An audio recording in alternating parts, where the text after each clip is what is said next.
Hello and welcome to my video, Feminism and Patriarchy. Firstly, credit where credit's due. I think Redshift has inspired this video. And also a comment that I read recently on YouTube. And basically they said feminism is just one big collective shit test, and Western men have been consistently failing it over the years. And I read the comment a few days ago, and I was thinking, oh shit. And then another thing which the anti-feminists love to point out, that feminism is in bed with Islam. And it's like, okay, if you were going to point at the number one patriarchal religion on earth and the number one patriarchs, whilst we can critically analyse that they got some gynocentric stuff in there, if we were being just simple and plain, we'd point to Islam. And feminists seem to love Islam. They even say it's a feminist religion. And as we've learnt from our interactions with women, their words and actions and logic, these are all, they don't exist. There's no point. To be honest, anti-feminism's almost pointless logically analysing why feminists are wrong, because I suppose you could just simply point and go, oh, it's a woman, something that can barely operate in logic unless they're copying men. Oh, you're being dismissive. It's like, there's things called objective reality. Are feminists worth listening to? Do they want intellectual debate?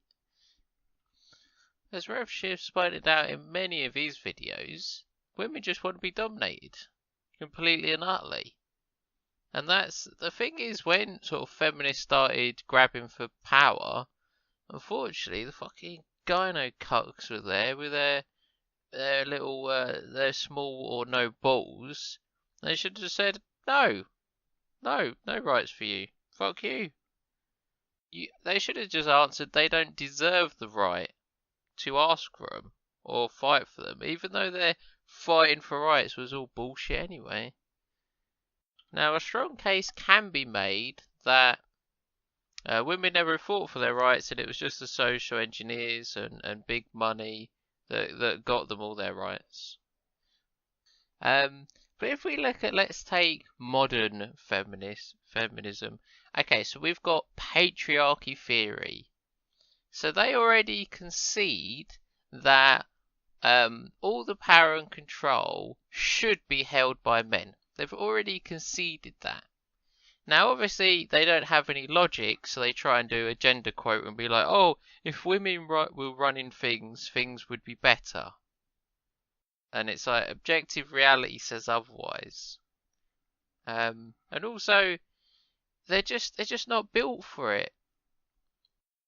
Now, I'm too lazy to look up the graphic, but let's just take, if we took women out of the workforce, what would be the most critical industry that they would honestly affect? Okay, so they'd affect the hospitals. There's a few doctors, tons of nurses, sort of education and schooling. Fucking the education schooling system sucks. There's loads of them in customer service. All these jobs are really, really simple and basic.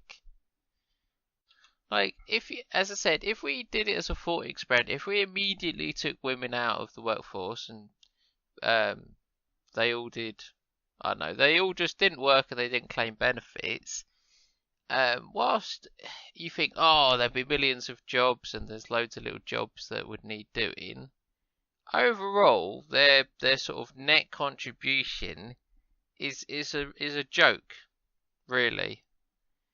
So all we need to do is do the inverse. So let's say all the men stopped working. So feminists have already conceded that men run all of the companies and own all the companies that create all the jobs.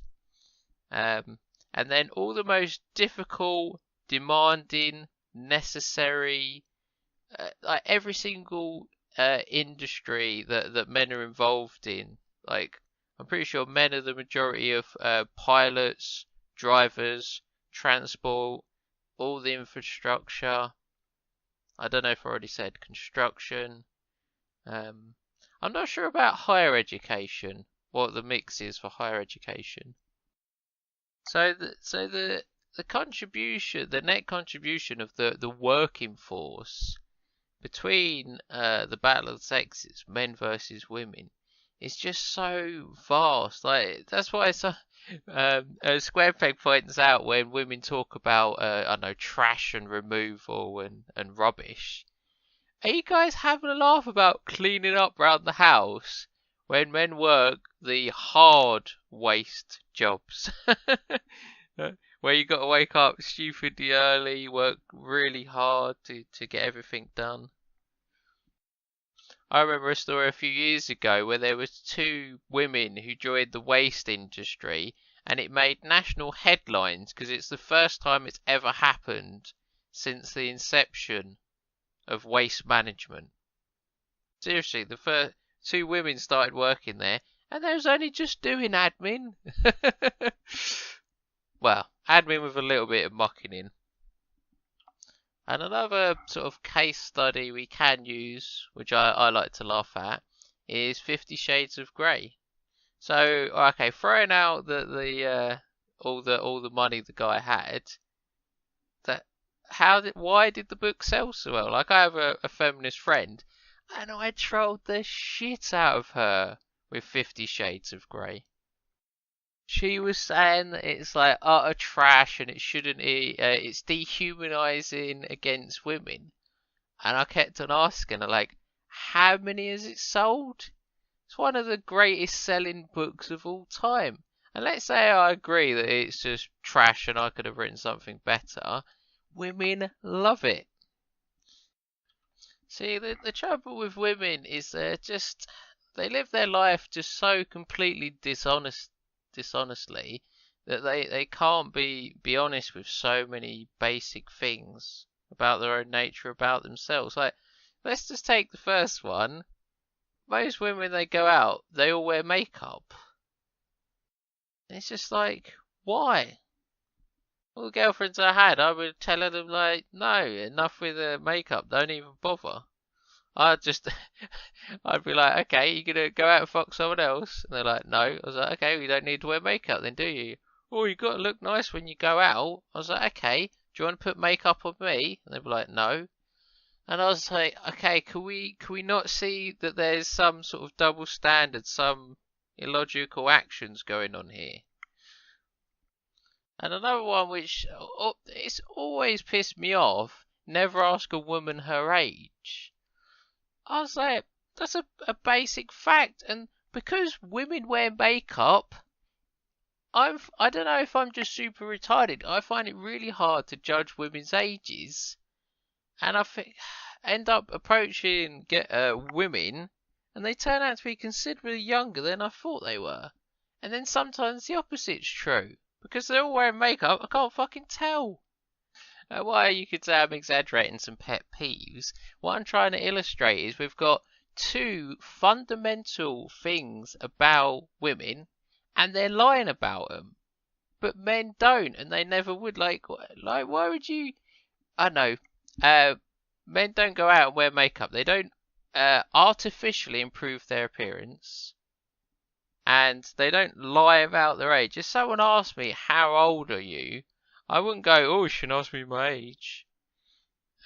And if they're trying to attract a mate or attract a man, these fundamental pieces of information we need to have. We need to know what they actually look like. We need to know how actually old they are. But these are, again, two sort of examples I'm just using that women are sort of saying they're doing stuff, but that's not what they really want. How many times you been talking to a woman and then you've followed what she said and then she's pissed off at you? And you're like, I found another shit test. And you're like, should have just done whatever I wanted to fucking do. Told you, shut the fuck up, bitch. But that's ultimately how you pass all the shit tests. Just ignoring them and doing whatever you want. And then she cries and goes off into the distance. That's all good. So to revisit the point, feminists in their women masters of communication, women have been communicating that they want patriarchy. They want to return to patriarchy because it hasn't been working, and men are responsible for everything. So obviously, they want to bring the patriarchy back. Just look how much they love Islam. They literally, because that's just it. It's not that they're really complaining about the white man's patriarchy. What feminists and women are really saying is, come on, guys, stop being fucking gynocucks. Copy Islam. Look, we love Islam, and Islam, they take away the women's rights. Like, guys, why can't you do that? And the trouble is, we've misinterpreted their statement. We've thought incorrectly that they're saying, don't be Islamic. Like you're being too Islamic already, and you're fucking cucking yourself some more, saying, no, we're not patriarchal in the slightest. But again, we were wrong. I hope that actually made sense in the end. Thank you for listening, watching, and goodbye.